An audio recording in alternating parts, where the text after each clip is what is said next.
Gonzalo Robaina, director de CMI International Group, que nos estará hablando sobre la cara humana de los proyectos de cambio. Buen día. Gracias, Karina, por la invitación. Y yo me siento acá como que vengo de otro palo, ¿no? Porque estoy rodeado de gente que está vinculada a proyectos, pero me siento a lo largo del camino cada vez menos de otro palo. Yo hace muchos años recuerdo que cuando se hablaba de tecnología, compañías de tecnología, era como que yo visualizaba que la figura era la tecnología y el humano estaba en el fondo, era como una cosa por detrás. Y a lo largo del camino empecé a percibir que las empresas de tecnología han puesto como figura al humano y han dejado la cuestión de tecnología un poquito por detrás. Y eso lo percibí recién en las charlas que acabo de escuchar, donde pusieron mucho el énfasis en el tema humano. O sea que la visibilidad de lo humano está cada vez más planteada. Yo les quiero contar qué es lo que hace que yo esté acá parado. Yo hace muchos años trabajo en una organización que se dedica a negociación, manejo de relaciones significativas, solución de conflictos. Y eso es lo que hacemos. Y en algún momento en el camino nos cruzamos con algunas compañías de tecnología, la gente de Genexus, la gente de La Robla también, que nos plantearon cuáles eran sus desafíos y dificultades. Nos decían, mirá, nosotros lo que hacemos es desarrollar, en particular la gente de La Robla, desarrollamos software para bancos y nuestro desafío es instalar una plataforma que empiece a manejar el core de la organización, del negocio. Y lo que sentimos es que al inicio de un proyecto negociamos con el cliente el alcance del software, de lo que se va a instalar, el plazo en el que se va a hacer el proyecto y los costos de llevar adelante el proyecto. Y lo que nos ocurre habitualmente es que en todos los procesos o en casi todos los procesos los alcances se terminan modificando, hay cambios de alcance, los plazos se terminan alargando y siempre hay una traducción en el incremento de los costos. Y todos esos cambios se traducen en un impacto en la relación. La relación cliente-proveedor se daña asociada a todos estos otros cambios. Y ese es el relato de los datos de la realidad. A mí lo que me resultaba interesante era la lectura que hacían después de ese relato. Lo que sentimos es que el tema no está, la causa de estas dificultades no están en el hardware. El hardware es bueno, lo que usamos nosotros es bueno. No están en el software. El software recoge las mejores prácticas del negocio, o sea que ahí no hay dificultad. Sentimos que el problema que da lugar a todas estas cuestiones tiene que ver con el humanware, con los humanos. Y sentimos que esto ocurre porque nosotros ponemos foco en tecnología, nuestros técnicos son técnicos que tienen un gran interés en el desarrollo de la tecnología, pero tienen muy poca sensibilidad, muy pocas antenas para los temas humanos. Y lo que necesito es que la gente que trabaja en nuestros equipos sea un poquito menos ingeniera y sea un poquito más humana. Yo decía, bueno, nos están pidiendo un centauro, ¿no? Una cosa mitad ingeniero, mitad humano. Pero por otro lado sentí que nosotros los podíamos ayudar. Y entonces empezamos a trabajar, investigamos y nos sumamos a una cantidad de proyectos con la gente de Genexus y con la gente de La Robla. Y aprendimos una cantidad de cosas, ¿no? Una de las cosas que yo siento respecto al cambio es, nosotros siempre decimos una frase que es, el mapa no es el territorio, ¿no? Los humanos nos movemos en la realidad con mapas. Y hay humanos que tienen mapas mejor desarrollados, hay humanos que tienen mapas un poquito más pueriles o miserables, pero todos nos movemos en la realidad, en el territorio, con un mapa, que es una representación del territorio. Y lo cierto es que yo lo que encuentro, y todos encontramos, la realidad se mueve cada vez más rápido, y necesitamos actualizar nuestros mapas. No puedo seguir operando en el territorio de hoy con el GPS de hace 10 años porque la realidad se me movió y lo que pasa si sigo usando mapas viejos es que puedo chocarme con la realidad o puedo perderme en la realidad. Y cuando yo pienso en cambio, a nosotros cuando trabajamos para una organización ayudándolas a hacer un cambio o a una persona, yo soy psicólogo de formación, cuando trabajaba como psicólogo y luego cuando empecé a trabajar en organizaciones, lo que uno se encuentra cuando se enfrenta a un sistema, sea una organización o una persona, es que las organizaciones funcionan en distintos niveles. Hay un primer nivel, ¿vieron? Que es el nivel del contexto. Yo me paro frente a la organización y tengo que mirar en qué escenario se desarrolla la película. Este nivel responde al dónde y cuándo se desarrollan las actividades del protagonista. Eso es lo primero que necesitamos saber. Cuando vamos a un cine o a ver una obra de teatro, estamos esperando que escorra el telón y no sabemos de qué va a tratar, pero la primera pregunta que nos hacemos es ¿dónde y cuándo se desarrolla la película que va a comenzar? Y el director de la película lo que busca a través de la escenografía es mostrarnos el contexto. No sé, a ver si es la Roma de Calígula, o es el Chicago de los años 60, o es el Genexus Dei en el 2016. Y una vez que contextualizamos, este es el nivel de las restricciones y las oportunidades, estamos en un contexto que nos pone límites y que nos brinda oportunidades. Ahora, un humano o una organización, para actuar en el escenario en el que se mueve, lo hace a través de comportamientos. Las conductas son el nivel de la acción, responden a la pregunta ¿qué hace el protagonista para adaptarse al escenario o modificarlo? Lo interesante de este nivel es que ninguna persona puede hacer cosas para las cuales no está equipado o habilitado o no cuenta con los recursos. O sea que este nivel lógico, el de las conductas con las que se mueve un humano en un sistema, en un contexto, responden a un nivel lógico superior que es el de las estrategias o capacidades. De algún modo, las capacidades, herramientas, recursos, procesos que una organización se da a sí misma para funcionar en el contexto y para hacer las cosas que hace, responde a la pregunta, ¿cómo hago yo las cosas que hago en el escenario en el que me muevo? Cuando uno observa el comportamiento de una persona y la forma en que hace las cosas, eso está determinado por un nivel lógico superior, que es el nivel de sus creencias y valores.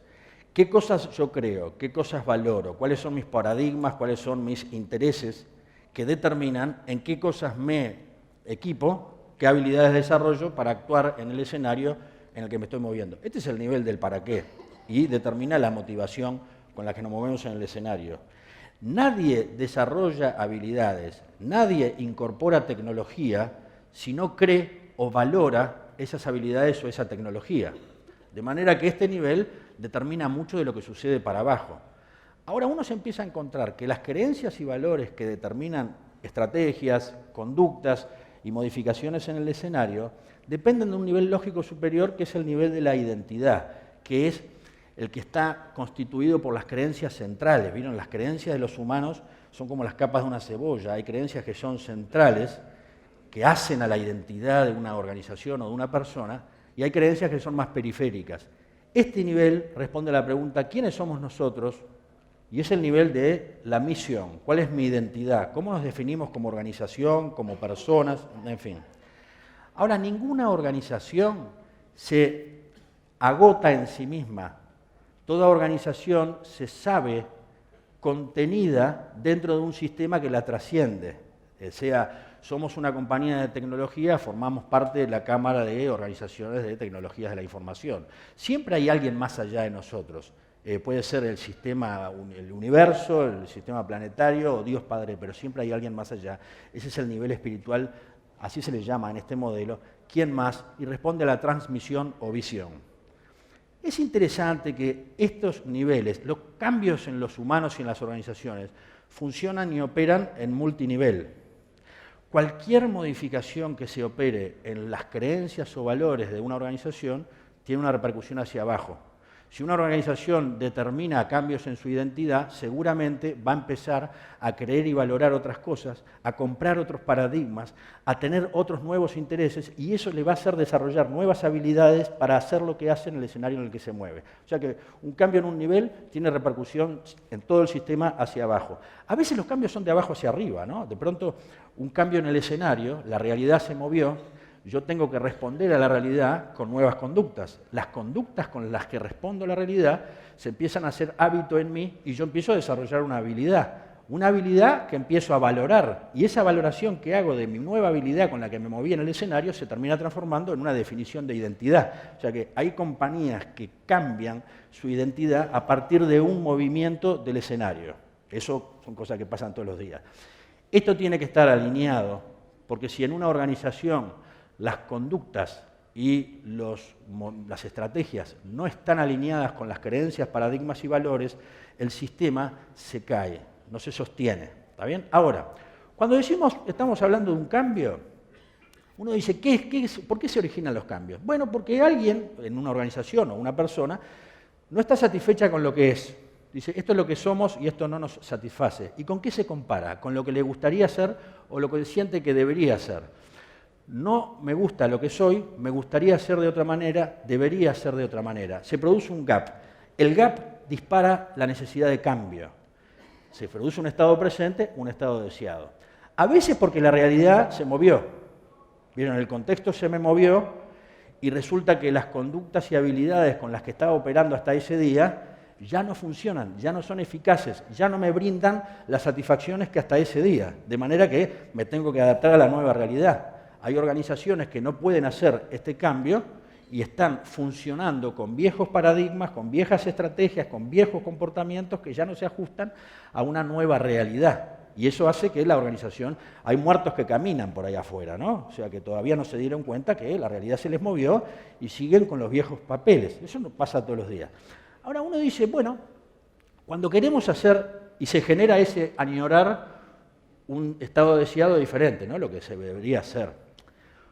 Cuando trabajamos con una organización o una persona, lo que ocurre es que es más expresivo poner estos niveles invertidos, como si fuera un iceberg, que tiene su parte oculta, como todos los icebergs.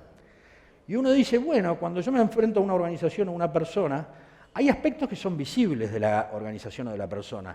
El escenario y las conductas. Yo veo dónde se desarrolla la película y también veo las acciones del protagonista. Vende servicios, vende tecnología, vende cosméticos, tiene una actividad en un escenario dado. Ahora, en una persona u organización hay un nivel que es un poquito más semivisible, es el nivel de las capacidades y estrategias. Las capacidades y estrategias que yo tengo para operar en el medio en el que me muevo, y hay algunas que aparecen, que asoman, que se expresan, hay otras que están más latentes, que están más subyacentes, no se manifiestan. Ahora, cuando trabajamos con un humano o con una organización incluida por humanos o integrada por humanos, hay algo que está en el corazón del cambio que tiene que ver con las creencias y los valores. ¿Qué cree? ¿Qué valora? ¿Qué se premia? ¿Qué se castiga? ¿Qué es lo que importa? Y cómo se define esa persona u organización. Y esto está en las profundidades, está en el corazón de la persona u organización que quiere o que dice querer cambiar. A veces se observa que las organizaciones quieren incorporar, y de hecho hacen algunos cambios a nivel de conductas y estrategias, pero los paradigmas y creencias siguen en otro lado. No se puede sostener en un humano o en una organización conductas o tecnologías que no están soportadas por nuevos paradigmas que les den sustento. Si los papeles están en otro lado, si el corazón de la organización está en otro lado, probablemente que este sistema no se cristalice. Y lo que se presentan son muchas incongruencias. Uno ve organizaciones incongruentes porque no están alineados todos estos niveles. Ahora, si yo tuviera que simplificar un poquito, o más que simplificar, traducir esto que se ve acá, yo diría, bueno, cuando una organización plantea la necesidad de un cambio, a mí me pasaba con la terapia, cuando tenía algún paciente que planteaba la necesidad de cambio, lo que yo me preguntaba es, ¿por qué no cambia solo? Me decía, ¿usted por qué viene? No, vengo porque quiero cambiar. Y bueno, cambie. Y el tema es, ¿por qué no cambia solo? ¿Por qué viene acá a pagar dinero para cambiar? Entonces la pregunta que uno se hacía es, ¿será que esta persona no tiene la oportunidad de cambiar? ¿Serán cuestiones del contexto, el escenario o las conductas que evidentemente no le van a permitir cambiar? No le puedo pedir peras a un olmo, entonces no va a cambiar. Ahora, yo me encuentro, y nosotros nos encontramos todos los días, que en realidad el problema no está en la falta de oportunidades para cambiar. Nadie se pone objetivos para los cuales no pueda fijar procesos y alcanzarlos. En realidad, la segunda pregunta tenía que ver, ¿será que esta persona no cambia porque no sabe cómo? Bueno, si una organización quiere cambiar y no sabe cómo, lo que hace es aprender un cómo y contrata a alguien que le dé el cómo y después empieza a andar para lograr el objetivo. Pero saben, en la mayoría de los casos, los obstáculos para hacer un cambio en una organización, sea incorporar una nueva tecnología o sea empezar a utilizar un nuevo dispositivo para manejar los procesos judiciales, la gran pregunta está, ¿realmente quiere esta persona? Y esto está en el corazón, de las decisiones humanas. Y esto tiene que ver con darse la oportunidad. Y de algún modo esto se nutre de creencias, de valores, de paradigmas, de intereses, de temores. Desde este lugar es que la gente toma sus decisiones. Desde este lugar es que la gente se levanta de la mesa o se queda en la mesa. ¿Y saben una cosa? ¿Cuál siento yo que es el desafío cuando estamos hablando de cambios? Lo que siento es que el problema no es el cambio. El problema es nuestra opinión o creencias acerca del cambio. Y eso no lo digo yo, eso lo decía Epícteto. ¿Está bien? No es lo que nos pasa, sino la actitud que tenemos hacia lo que nos pasa. Y mi respuesta frente al escenario depende de la lectura que yo hago del escenario. Y la lectura que hago del escenario se nutre de los datos que yo selecciono, cómo los interpreto y a qué conclusiones llego, desde lo cual construyo puntos de vista. Lo que yo siento para que la gente haga caminos y haga cambios, lo que se necesitan es alguien que crea que se puede. Para que alguien cambie, sea mi hijo o sea una organización o sea yo mismo, tengo que creer que se puede, tengo que creer que yo puedo. Hay gente que sabe que se puede correr 100 metros llanos en 10 segundos, pero yo no puedo. Si me miran un poco, no puedo. Pero lo otro que tiene que creer la persona es, ¿el camino definido es el adecuado? A veces la gente no cambia porque no cree en el camino propuesto. Esta organización quiere cambiar, se puede, podemos, pero no creo en el camino que nos están planteando. A veces el problema está en que no cree que se lo merezca. ¿Saben? Hay mucha gente que no cambia porque no cree merecerlo. Y ustedes me van a decir, ¿cómo es eso? Sí, hay gente que tiene baja autoestima y no cree merecer muchas cosas que están en el estado deseado. Dice desear, pero no camina hacia ese lugar porque no cree que se lo merezca. Y los esfuerzos se mueren de inanición. ¿Y saben lo más importante para que alguien cambie? Que crea que vale la pena. Y esto, que es una expresión cliché, se nutre de lo que creemos que vale valores, cosas que me mueven, tienen valencia, me hacen levantar a la mañana. Ahora, ¿cómo se hace para que alguien haga un cambio? Porque estas cosas no se instalan a través de un inyectable o una píldora, ¿no? Le doy a todos píldoras para que consuman esto y entonces creen en el cambio que les estamos planteando. No, lo que necesitan los cambios es que alguien se ocupe de liderarlos. Eso es lo que yo he aprendido. Los humanos tenemos hambre de liderazgo, hambre de liderar, hambre de ser liderados. Hay gente en este mundo que lidera y hay gente en este mundo que necesita ser liderada. Y hay gente que busca líderes a quien seguir, ¿está bien? Y yo creo que acá se juega gran parte del partido y en realidad los líderes lo que lideran son puntos de vista. Los líderes lideran estados de ánimo. Un líder lidera decisiones, un líder lidera emociones, un líder lidera sueños, marcos de referencia. Lo que se necesita para que alguien haga un cambio es que alguien se ocupe de mostrar que se puede, que podemos, que este es el camino correcto, que nos merecemos este cambio y que vale la pena lograrlo. Yo siento que en un ratito vamos a estar sentados acá, los panelistas que tengo el privilegio de rodearme en este escenario. Y yo siento que si ellos lograron eso, lo que van a contar lo lograron porque generaron organizaciones o hubo gente adentro de la organización suficientemente comprometida con estas 5 creencias, porque lo que mueve las cosas son las cosas que la gente cree. Las creencias son, ¿vieron? Las creencias son como hechiceros. Cuando uno cree y uno se echa a andar. Entonces, tengo un problema tecnológico. ¿Saben? Les quiero decir una cosa más para terminar, que me parece que es lo más importante. Nosotros trabajamos mucho a lo largo del camino con proyectos, con el Banco Interamericano de Desarrollo. El Banco Interamericano durante mucho tiempo hacía proyectos de infraestructura, en algún momento se pasó a hacer proyectos de salud, vivienda, educación, en fin, proyectos más sociales. Lo interesante es que cuando el banco se embarca en esos proyectos, lleva junta a todos los actores, a los stakeholders, a todos los que tienen vínculo si es un proyecto educativo. Entonces vienen los maestros, los profesores, los padres, los economistas, toda la gente que está vinculada al proyecto. En algún momento me acuerdo un proyecto en República Dominicana, donde nosotros estuvimos participando, ayudando al proceso, sobre todo al proceso, que llevaron a un experto, era un cambio educativo, llevaron a un experto en educación. El experto en educación se iba a parar acá arriba a hablarles de educación. Era un brasileño. Y lo interesante es que se subió al escenario este brasileño, que era el experto que más estaban esperando escuchar, porque era experto en el tema, y les dijo, les voy a contar 3 historias. Eso fue todo lo que hizo. Les voy a contar 3 historias. La primera, hace muchos años en Estados Unidos, alguien llevó adelante una investigación que se llamó el Proyecto Hawthorne, que fue un proyecto que se ocupó de medir el impacto que tenían determinados cambios en el rendimiento de los operarios de una fábrica. Entonces, ¿qué hacían? Le cambiaban los niveles de luminosidad a los operarios y lo que observaron fue que cuando cambiaban los niveles de luminosidad en la fábrica, el rendimiento de los operarios subía. Dijeron, vamos a cambiar otra cosa, vamos a cambiar los niveles de ventilación. Y entonces introdujeron cambios en la ventilación del lugar. Los niveles de rendimiento mejoraron. Bueno, vamos a cambiar las características ergonómicas de la gente en su puesto de trabajo. Los niveles de rendimiento mejoraron. Primera historia. Segunda historia. Hace muchos años en Brasil se generó toda una fiebre en torno al tema reforma educativa.